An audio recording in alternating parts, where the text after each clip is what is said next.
Chancellor, graduands, guests, in light of his achievements and services to the people of New South Wales, I'm honoured to introduce the New South Wales Premier, the Honourable Chris Minns, as your occasional address speaker this morning. Please give him a warm welcome.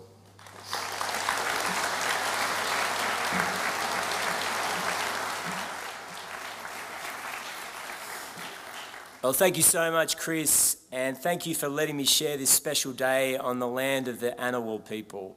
Thank you again for that warm introduction, Chris. Thank you to Jan, and in particular, thanks to James for you and your family's extraordinary dedication to the University of New England, for which I am a proud alumni.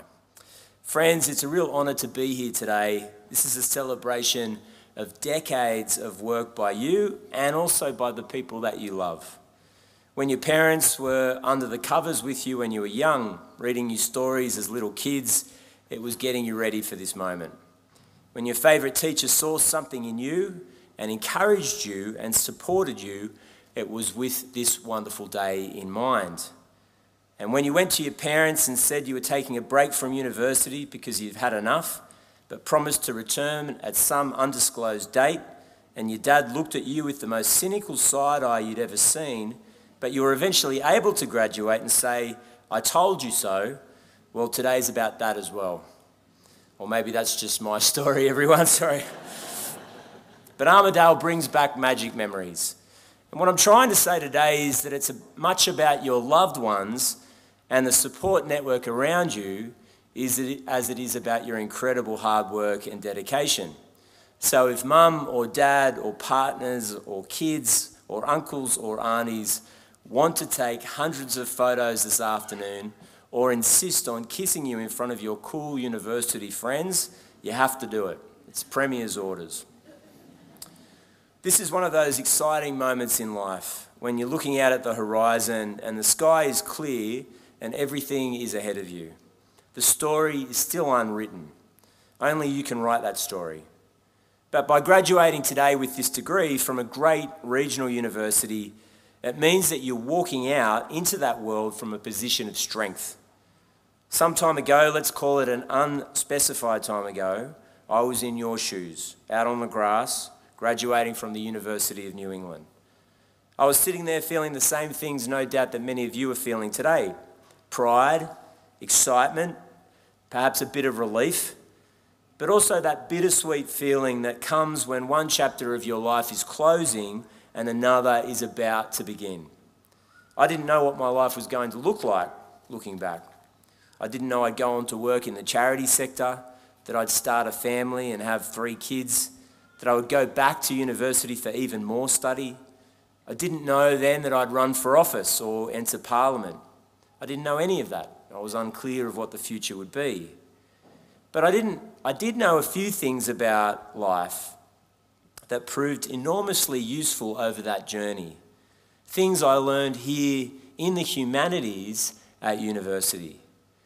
I knew something of human psychology because of that degree and how people relate to one another, what makes us tick.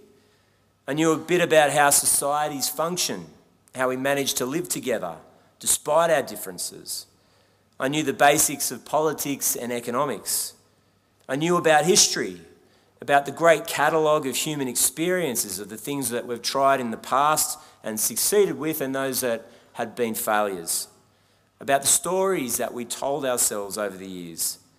Now that might seem, and some may say, that that's abstract or fluffy or impractical, but I promise you it is absolutely not.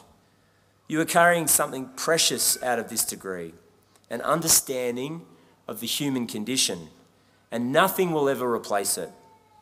Consider the world that you're about to enter, a world where we're living more and more of our lives on our phones, behind screens, at a distance from one another, when technology is everywhere, when artificial intelligence is trying to imitate our brains, our minds, and maybe even take our jobs. Now, some people might consider that a reason to give up on the humanities, to fly the white flag, to accept that robots are going to take over everything. But the opposite is in fact true. Because the more we rely on machines, the more valuable becomes the understanding of humanity. Humanity is what we bring to the table that nothing else can. I don't care what they say in Silicon Valley or what tech bros say or what multi-billionaires assert. The truth of the matter is there is no substitute for human empathy and human relationships. No one wants to talk or work with a talking Siri app. We want to work with colleagues, with personalities, with eventually friends who understand us and who care about us and who want us to succeed. That sense of care and concern for one another, I believe, can only truly be fostered if we know each other in our workplaces and through our professional lives. And to know someone, you have to do it in person, not via Zoom or via Slack or via text. I have to say, friends, I am concerned about the idea that technology can replace the wonder and endlessly renewable creativity of joint human endeavour.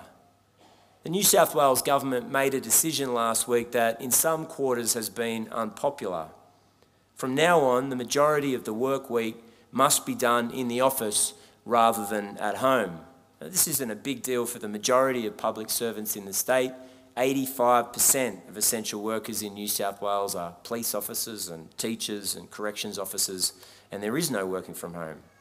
But there was a widespread work from home culture that emerged in the New South Wales public service during the COVID health pandemic. And that was for very understandable reasons. We asked people to do it. And while there's been commentary that the decision the government's made was done in order to drive more commerce in the CBD or get more people on the new metro or because of concerns about productivity, that's not the case. We did it because we believe in the mission of public service in the state, that a sense of shared vision for the public good can only be achieved if, as a team, we're able to jointly determine goals. That collaboration drives creativity and complex problem solving. That when we hit obstacles and struggles, as we inevitably will in our working lives, we need people to lean on in the workplace to buck us up and get us back on our feet. And lastly, and I think this is particularly true for this graduating class, we did it because we believe we become better employees and better people by modelling ourselves on someone who can take us under their wing and act as a mentor. Unfortunately, despite the wonders and opportunities of technology, we need to physically be with one another to achieve these outcomes. Now, I believe that this is true because, like all of you, I studied the humanities. I was very pleased to see the results of surveys conducted on young people by the government's, after the government's decision. Large numbers supported working from the office rather than home. The reason being because they wanted to know their workmates, to get values and tips and culture from their peers and their bosses, and they were ambitious and wanted to get ahead. Now, that's great news for the New South Wales government, and that's great news for the state. I also note that there's a lot of teachers graduating today. Firstly, it's incredible to see you in such great number. We need you. The great Irish poet Yeats once said that education is the lighting of a fire, not the filling of a bucket. And that's what brilliant teachers do, light a fire. There's no app, there's no computer, there's no website, there's no AI technician that can light that fire in a young student, who can see something in them that perhaps they can't see in themselves, who can draw out that sense of wonder for education, to teach them to be curious about the world. Whether that's solving a complex maths problem or understanding how exciting science can be, or even a deeper understanding of Shakespeare. Only a teacher can do that. My dad was a public school teacher his entire professional life, as well as being a principal in the New South Wales public education system.